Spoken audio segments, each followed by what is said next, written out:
You've got the Strange Death of Europe Part 2 draft right there. Douglas, I want to end on a more wholesome tone. You've got a beautiful column at the Free Press where you write about poetry. I know it's one of your great loves. We are in the Holy Land. Israel is deep in the British imagination. It's in the hymns we sing. It's the poetry, whether it's Blake. I was reading G.K. Chesterton's book on Jerusalem, or him coming from England to Israel in 1920, coming here. What does it mean to you? What does this Holy Land mean to you?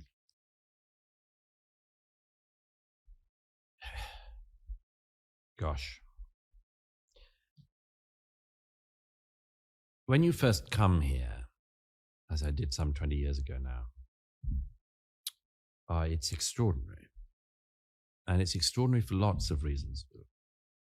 One is everything is so visceral and everything rings. I remember first time I was here and I flew over the valley where David slew Goliath.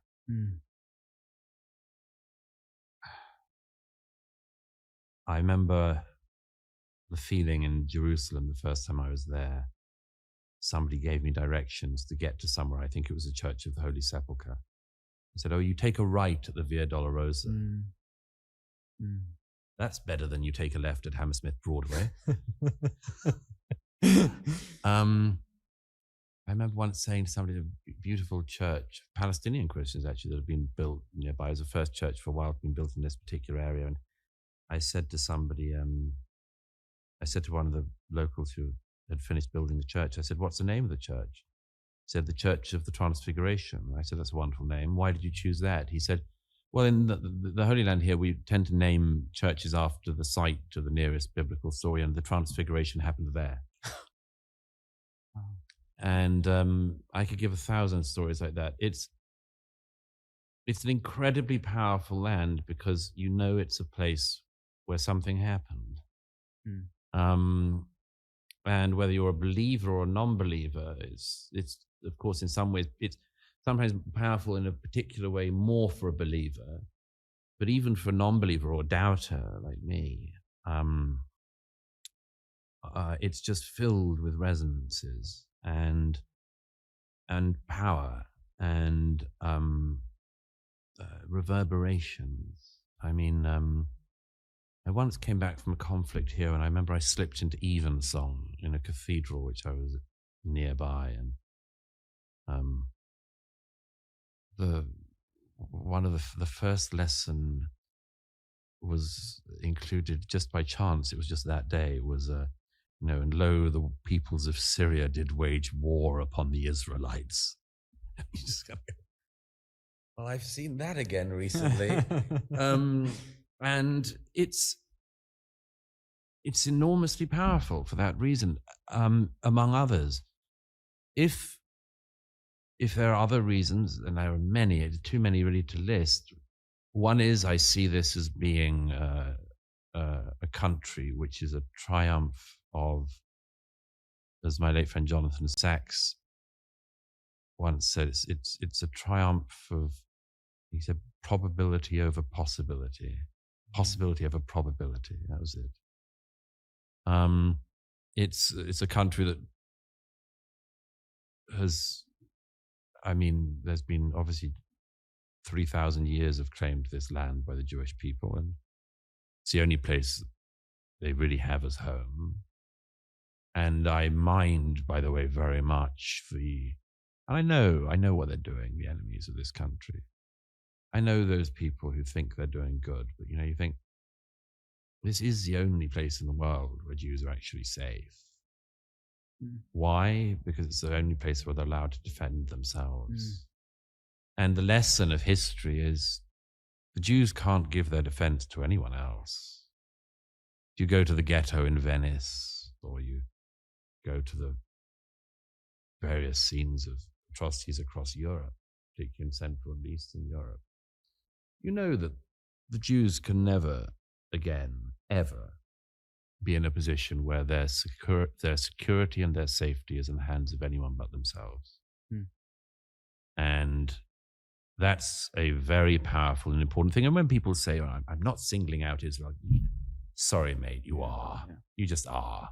It's the one place the Jews are allowed to defend themselves. You are singling them out. And so it's that. I felt it coming here, the journey leaving London and seeing all the torn hostage posters everywhere, the whole journey all the way to the airport. Disgusting. And then coming here and the hostage posters are untouched. Yeah. And there's graffiti says fuck Hamas. And I always thought that England was a safe place for the Jews. Now I know there's moments of history where it's not been a safe place for Jews, but it's a hell of a lot better than what happened on the continent or in Russia or in anywhere else in the world. Maybe America was better, but coming here, in this moment, I don't feel that way about England. Many Jews who are terrified in England. And so I absolutely agree with you that this is the only safe place for Jews. And it's the place where the Jews will fight, and they have to. And my view is that it's quite wrong for other people to tell them how they should fight and how they should survive. I mean, as I said to you at the beginning. You know, as Douglas talks about his love of Israel, reminiscing about his past visits, to Israel, the Israeli people, the culture, the history, the traditions, all of that. He also talks about the place where it's the only place in the world where Jews can somewhat feel safe. From the anti-Semitism, the hatred, the bigotry, the racism that the Jewish people face in other parts of the world, other parts of the globe. As Winston was talking about, that Jews, how they feel still are very scared now living in England and in other cities across Europe because of the rise of Islamism and the terrorists that are, Islamists that are allowed to flourish and perpetuate their hate and everything in Western Europe. So here's the thing I tell people, and this is what Douglas talks about and everybody else. There's no going back to pre-1947 or pre-1927. There's no pre going on here. Israel is here to stay, and Israel will defend itself. And when Israel is doing wrong, there will be people who will call them out just like we call anybody else out. And when they're doing right, we're going to basically stand and say, yes, they are defending themselves. They need to defend themselves. Who else will defend them? Nobody else is going to defend them. And so that matter it's never going to be put to bed. It's never going to be put to rest. This is going to continue. Unfortunately, there doesn't seem to be any solution at all between this whole Israeli-Palestinian conflict. I don't think that's, you try to look at the bright side of things, that the glass is half full, not half empty. But in this case, I don't even know if there's a glass there. I don't even know if there's any water there to be held. The glass is broken, shards. The water is dissipated into the desert. How are you going to put that water back in a broken glass? The cracks are still going to be there. No matter how hard you try, cracks will be there. But if we can have a few cracks amongst peace, that's what we need to strive for. Anyways, folks, let's continue with the interview with Douglas and Winston Marshall, because that's what we have on tap for you today. You're watching the Dr. Nasir Shaikh Show.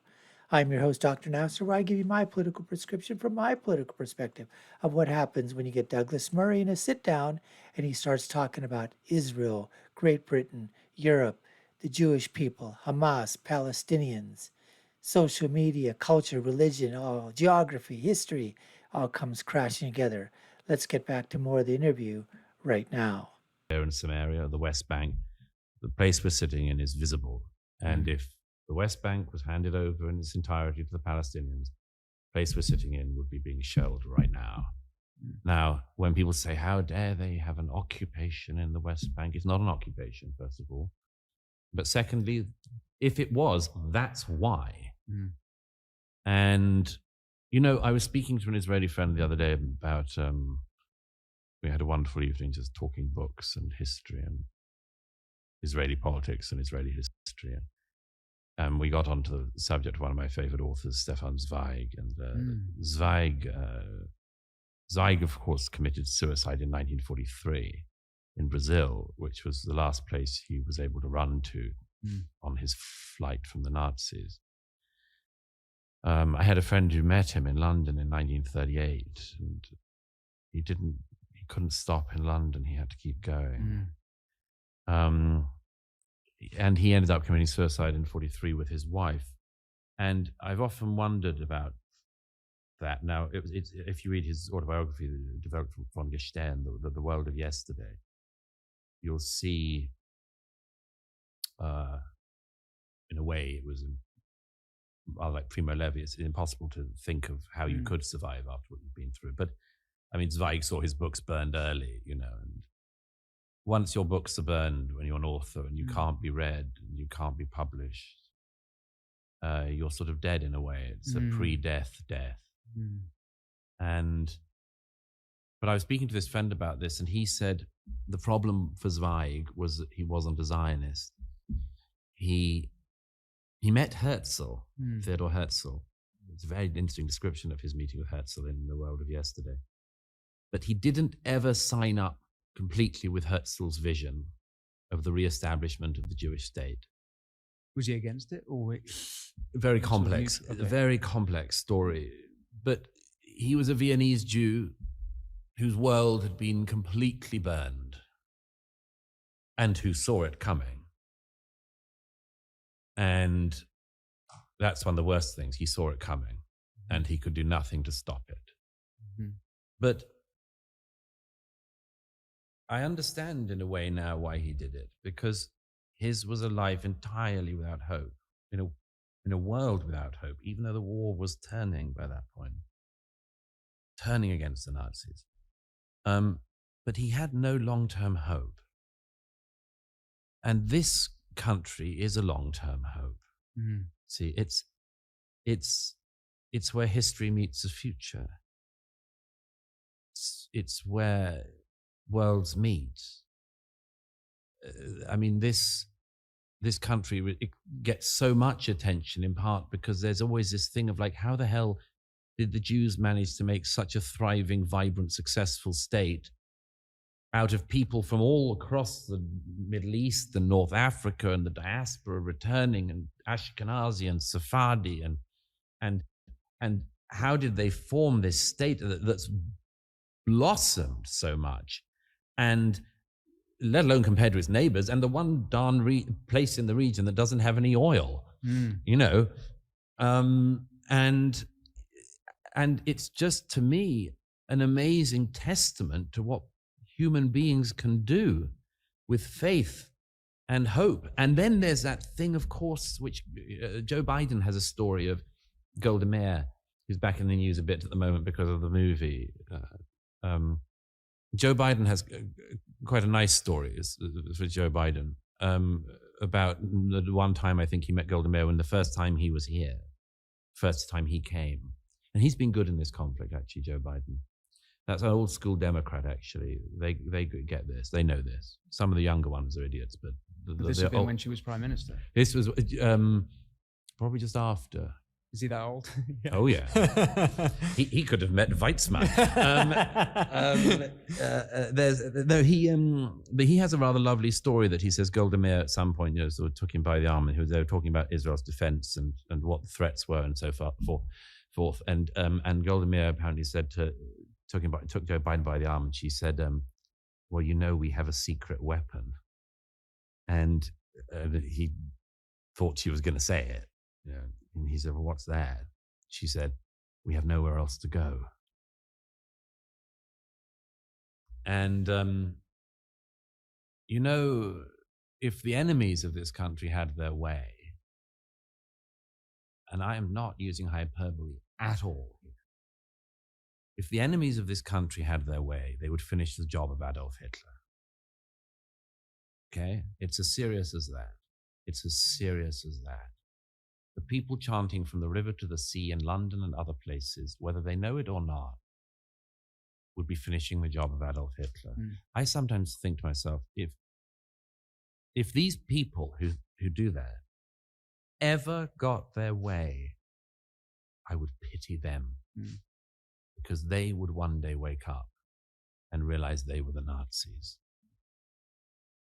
They were the ones who did it.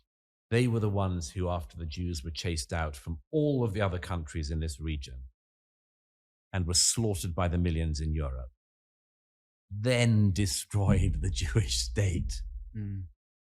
So I hope to God those people never get their way, for lots of reasons.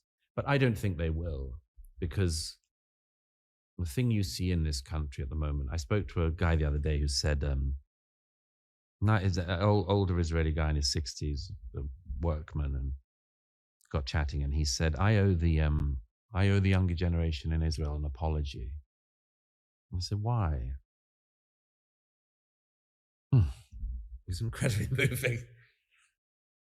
He said, I thought for years, and I said for years, the younger generation spend all their time on TikTok, Instagram, and they're flippant, they're frivolous, they just like to go out partying in Tel Aviv, blah, blah, blah.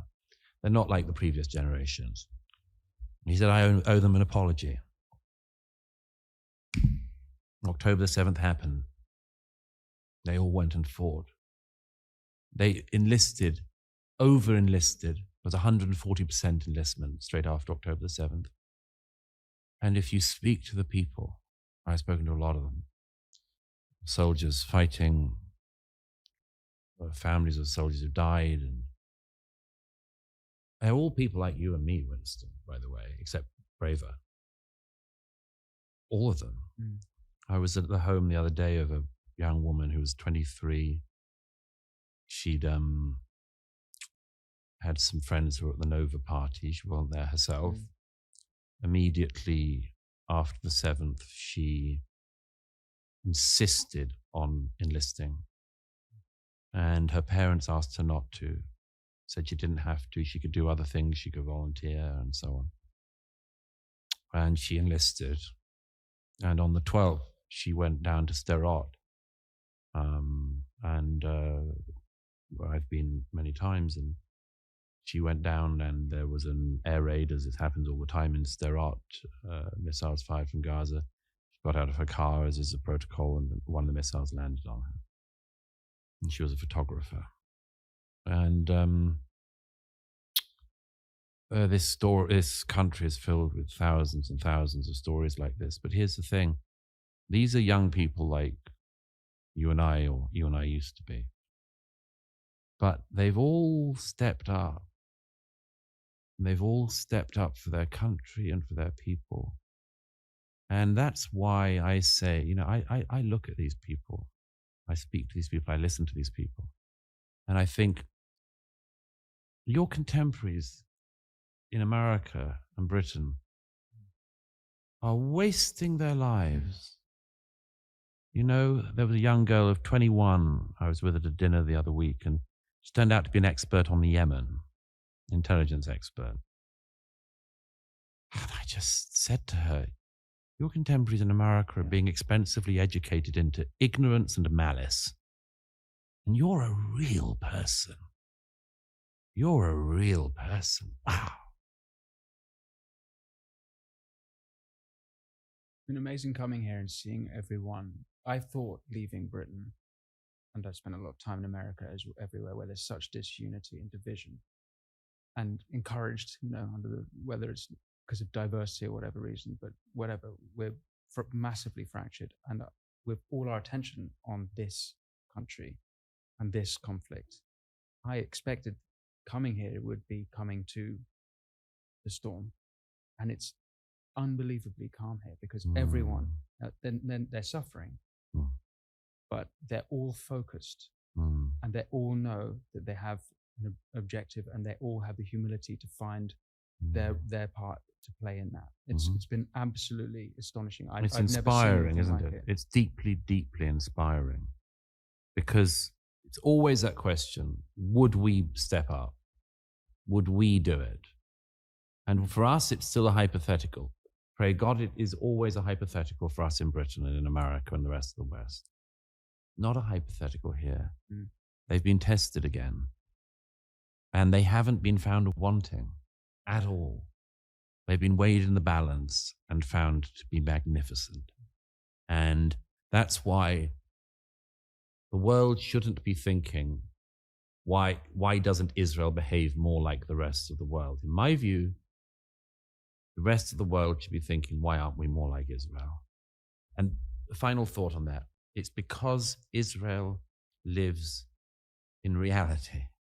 Israel lives in history. And what I mean by that is not just the past. I mean, in that events are going on all the time. In Britain and in the West in general, we live in this post-historical dream still, where there are no enemies, where the jungle isn't there. And you can't afford that here. Here, the people who are down the road from us having drinks tonight and dancing aren't dancing in a trance.